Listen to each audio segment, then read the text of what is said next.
I am so lucky. But I have a baster. I thought it was packed, but it's not. So it's a good one too. See, it's metal.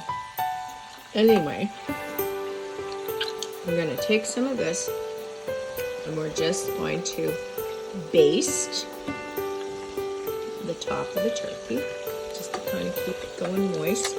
Let's see if I can get all this in there. I'm chewing on a piece of Christmas candy and it's good. The thermometer has popped out, and so I'm going to turn off the stove or the oven, and I'm going to pull this turkey out like this. Wow! It looks so perfect. Yes, I love that little tinfoil hat trick. So that's pretty good. Okay, I'm going to baste this up here one more time just to make sure. Now, you don't want to cut into this for at least an hour.